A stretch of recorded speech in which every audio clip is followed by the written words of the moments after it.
Pero en tema del Fondo Monetario Internacional y los organismos internacionales, cuando yo llegué a la presidencia, el Fondo Monetario Internacional tenía su oficina en el Banco Central de Bolivia.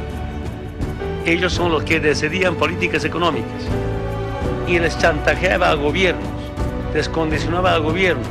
¿Y cómo los chantajeaba? ¿Cómo los condicionaba? Si le falta a este presidente de Bolivia unos 30 millones de dólares, decía, te presto 30 millones de dólares a cambio de la privatización de los servicios básicos, agua, entero. Si quieres 50 millones de dólares, te presto esta plata, te presto, no es donación, te presto a cambio de que se entregue los pozos petroleros a las transnacionales. Cuando Banzer era presidente, quien se sentaba en las reuniones de gabinete a la derecha de Banzer era un hombre llamado Eliahan Kreis, que era el delegado del Fondo Monetario Internacional, que era el que decidía cuáles iban a ser las políticas económicas. No trabajaba desde la embajada, no trabajaba en un lugar oculto, se sentaba, y esto lo debe saber el señor Tuto Quiroga seguramente, se sentaba a la derecha de Banzer, Eliahan Kreis, durante las reuniones de gabinete. Después del gobierno, del primer gobierno de Sánchez de Lozada, hasta el 99, sube Banzer. El general Banzer saca una ley del mercado de valores y en esos artículos dice que los directorios de las empresas tienen que ser públicos, tienen que conocerse.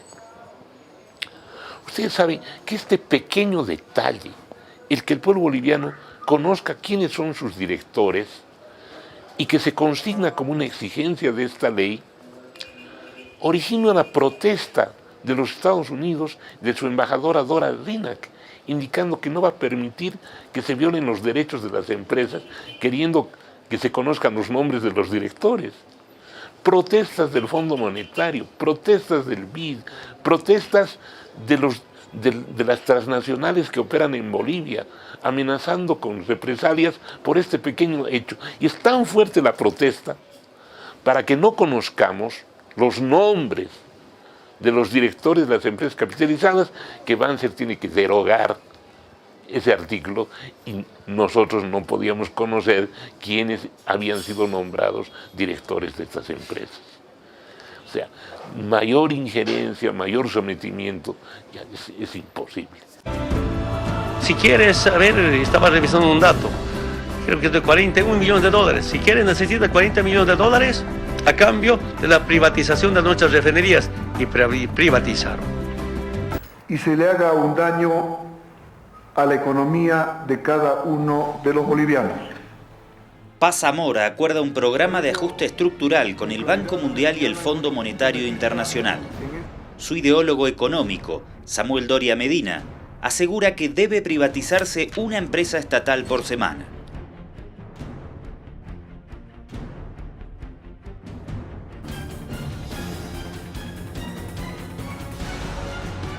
El ministro de Planeamiento, Samuel Doria Medina, fue el artífice de la privatización de 60 empresas que el Estado vendió en 87 millones de dólares, aunque las mismas estaban tasadas en casi 1.000 millones de dólares. Una de ellas fue la cementera El Puente de Tarija, cuyo paquete accionario, poco tiempo después, quedaría en manos del propio Doria Medina. El último gobierno de Carlos de Mesa, me acuerdo muy bien, no tenía plata. Había pedido plata de los países europeos para pagar sueldos. Sabe, señora maestra, le estoy pagando la plata, una parte de su salario, de la limosna internacional que recibo porque extiendo la mano. Y les negaron. Y finalmente se acercó al embajador de Estados Unidos en 2003-2004. Y el embajador de Estados Unidos dijo, sí, te presto plata, pero a condición de que usted haga aprobar en el Congreso la inmunidad para los funcionarios de Estados Unidos en Bolivia. ¿Se imaginan? Ahora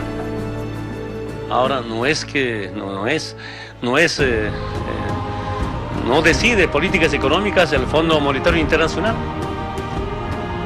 Nuestro vicepresidente decía, antes, ¿quién manejaba la economía nacional? los Chicago Boys. And solve all the problems that confront us, since we obviously can't solve them with the current Constitution? Well, first of all, the Constitution is not the reason that Bolivia is facing the crisis that we face it now. It's a crisis in action. You know what's got with the Constitution Convention? You're going to get a bunch of politicians going to La Paz. They're not going to know whether to wind their asses or scratch their watches. And they're going to sit down and watch the country go right down the tubes. That's why I'm running for president. We need more action and fewer politicians. You see how you take something that comes your way and you just know you can tee that one up. Shit, you know, who cares what they're asking? The point is, what point do you want to make? And keep coming. It's like a game. Bolivia está en una encrucijada. Para financiar los fondos de contrapartida que se necesita para desembolsar la ayuda externa, la plata que nos donan, la plata que nos prestan en condiciones concesionales, necesitamos mayores ingresos. Por eso nos vemos obligados a cambiar el impuesto al IVA, el complementario.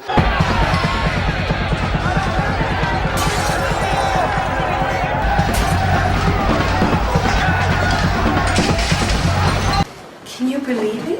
Pretty awful, huh? Well, it wasn't that it was so drastic. It was drastic. The way the press presented it was terribly drastic, and it was drastic in the sense that it was going to touch on those people that made less than 5,000 Bolivianos, Jeremy. And to those people, 30 Bolivianos is a lot of money. It is a lot of money. I thought the tax increase was above 5,000. No, it started at 880 Bolivianos. That was the problem. Ahora son Boliviano Boys el que maneja la economía nacional. Algunos dicen Chicago Boys, ya no, Chicago. Chicago es el departamento de La Paz. Fuera, Fondo Monetario Internacional de las oficinas del Banco Central de Bolivia. Antes, políticamente, ¿quién decidía? El embajador de Estados Unidos, los comandantes de la policía, los comandantes de las Fuerzas Armadas, los ministros de la área política tenían que tener aval de la Embajada de Estados Unidos para ser ministro o comandantes. Ahora algunos militares, algunos policías piden aval de los movimientos sociales. Está bien, no me molesto, está muy bien, es el pueblo, ya no es el imperio. ¿No? Quiero contarles, cuando ya he sido presidente electo, el 2005, me invitaron personeros del Banco Mundial, del Fondo Monetario Internacional. Yo no tenía espacio, lugar para atenderlas. Recibían café, un lugar donde se toma café. Entiendo que ahí, a pulsarme que harán ustedes, un poco insinuaban someterme y aquí yo me ruegue, que me preste plata, que me regale plata. Yo dije, aquí nosotros vamos a decidir nuestras políticas económicas. Decidimos, se retiraron, se perdieron una temporada. Después de nacionalizar el 1 de mayo los hidrocarburos del 2006. En este día histórico, un día importante para cumplir con el sentimiento, con el planteamiento del pueblo boliviano, que es la nacionalización de los recursos naturales, los hidrocarburos. A partir de este momento, a partir de esta fecha, queda nacionalizado todos los hidrocarburos en el territorio nacional. Y revisamos nuestros datos económicos en agosto, septiembre, había cambiado la economía nacional. De verdad, yo no soy profesional, no soy experto en finanzas, pero cuando con nuestro vicepresidente Álvaro revisamos, pues, sobra plata. Ya no teníamos que prestarnos plata para pagar aguinaldos. Había superávit el primer año de nuestra gestión. Porque hasta ese momento, hasta el 2005, 40 años con déficit fiscal. Y el primer año de nuestra gestión con superávit. Pero además de eso había plata. Y ahí planteamos, hay que crear un bono Juancito Pinto. Esa plata no puede quedarse, no hay que gastar. Creamos el bono Juancito Pinto, que es un bono anual para los estudiantes del nivel primario, para empezar. Ya. Donde ya no hay que prestar plata, más bien sobró plata, con superávit. ¿Se imagina? Si ya cuando nosotros decidimos ha cambiado. Solo puedo resumir diciéndoles, como potencias, si es tu aliado, jamás van a permitir que te desarrolles. Nunca van a querer eso. Y esa es mi experiencia.